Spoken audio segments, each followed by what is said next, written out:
qaama ishiitti maal gooteen jette geexeen? Cabbatte.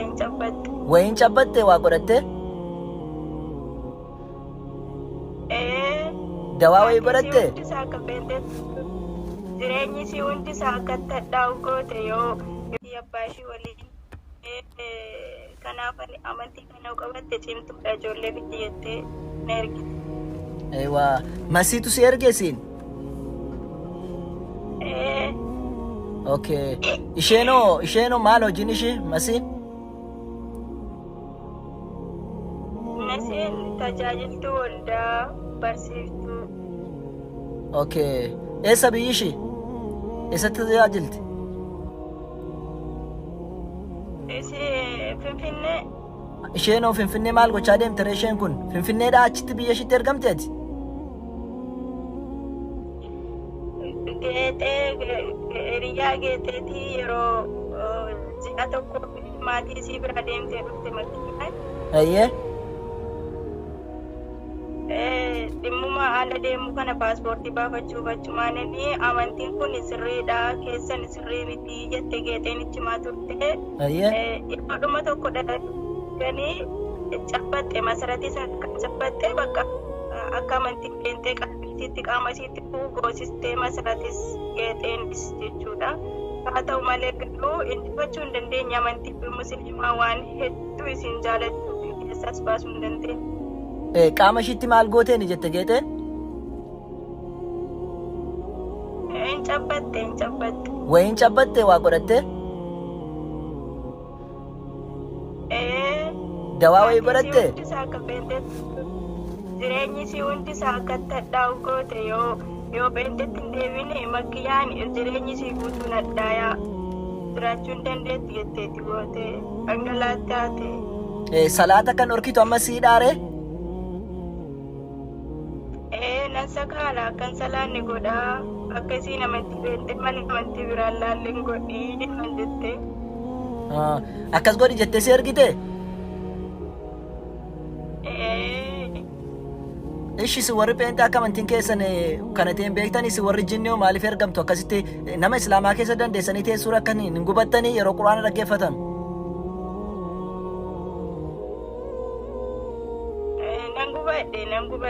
Nan gubadhe malee dura ka diddee salaattu nan qaba nan sakaala jireenyi isii hunda isaa itti nadheessa yeroo isin amantii musliimaa qabattu arraba ishii maalan godhaa? Arrabani isii nan qaba arraba isii dhugaa dubbachuu argee. Ayiwaa. Tole amma yeroo quraani sitti qaraamu maaltu sitti dhaga'ame ree?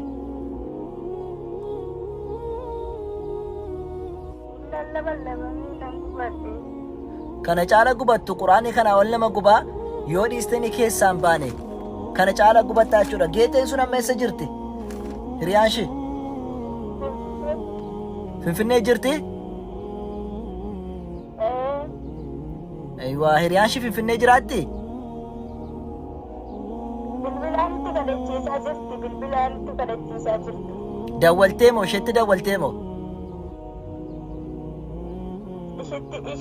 Ishiin jalaan kaastu. Isheen jalaan kaastu garuu itti dawwalu? Tole. Mucaan amma qabatte maqaan ishee eenyu? Mucaan amma afaan ishee sakaalaa jirtu akka isheen salaanni gochaa jirtu maqaan ishee eenyu?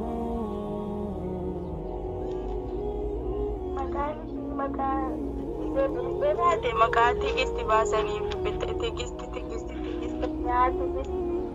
eenyuuf tigistiin baasani? Eenyuuf tigistiin baasani?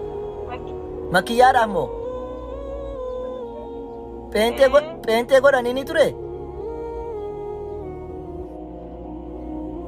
Abbatanii maqaa kee tigistii jedhanii maqaa. Tigistitti jijjiiranii waldaan geessineeni? Geessineen dhaqaa jette amantii bira qabilaali dhaqaa jette qabatte achumatti sitti jalabaa deemte mana sakaale qabe qonni qaama isii jireenyi isii hundi isaa sakaaleen qabe. Atama maal ishee irraa argattare akkas ishee goote? Dhiistee baatamoo hin baatu? Moo quraanaan si gubu akka ammaa si qaree? qabattu barbaadeni. Ha? Ishiin immoo nama gaariidha akka amantii beentee qabattu barbaadeni. Amantii isiidha nama cimtuudha hin salaatti. Kennas immoo akkasii yoo qabatte namoota baay'ee nuuf itti namoota baay'ee isiniif fidde isin akkasittiin jinniidhaan nama akka gara keessanitti deebi'u jinnii namatti ergitanii akkasittiin namoota baay'ee gara kiristaanaatti akka galu gootu malee amantaa dhugaa lallabdaniidhaa miti.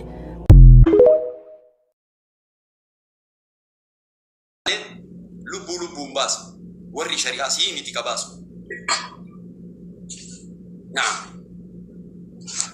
Abdi deebiin fakkaata ilaa uma deebisanii wal fakkaatu ustaazama fakkeenyaaf amma ilmaan wallootii fi arsiitti wallole dhiifamallee naa godhaadha. Akkuma fakkeenyaatti isin gaafachuu barbaade anamma ilma arseeti ilmaan walloo wal dhabdeef jecha gartee ilmaan walloo farsii wal dhabaniif jecha garan na gubata wayita ijoollee walloo ijoollee daa'ima gartee guyyaa takka qoonqoo waan nyaattu gara waan takka hin qabne guyyaa 10-15 karaa deemtee dhufteetiin waan nyaannu naa kennaa jettee oseenaa nyaattan jettee tajaritumtu. Akka gartee sabaatti akka gartee aantummaatti garaan na dhukkuba na bilbilti onneen garuu ammoo miskiinni nama akka kiyya ka qabanii san fakkaatu gaafa na bira dhufe yoo nama san miidhe yoo nama san gartee akka jarri gootu san godhe dilawaadha moo dilawaa miti.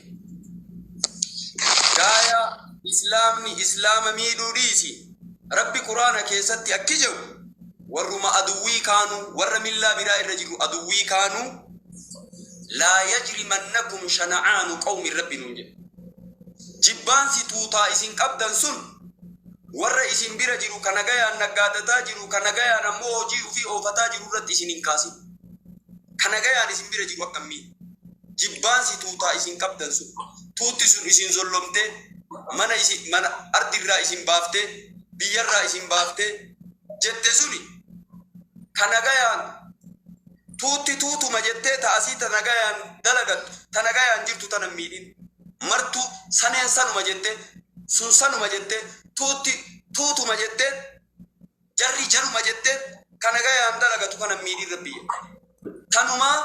sanumaa haga inni si zollome kama si miidhe sanuma haga inni si zollome bicha zulmii isaa san irraa deeffatta yoo inni kas zollomu taate malee seeruma shari'aattu ayidee bitee kanagayaan kawallo keessa tokko ballees yoo kawallo kabiraa sitti dhufe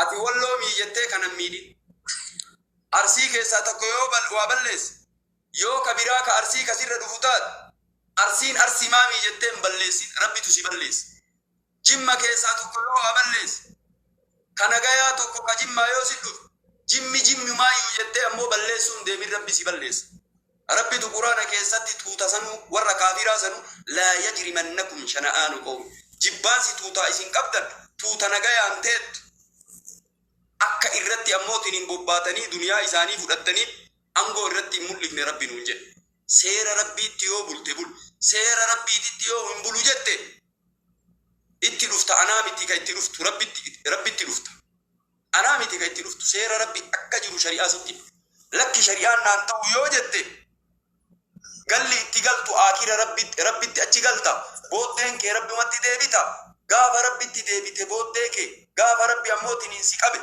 وربي انجد تلال رزقي ربي نياتا دغاتي ربي دغا أرضي ربي إلا ديما نما سنزل من تقو كنغايا انتا ورتي أنغو ملفتي أتيار أنغو ملفتي آخر أموتي نن قبه فدرغا وربي انجد حقا نما سنجدا دبي بابا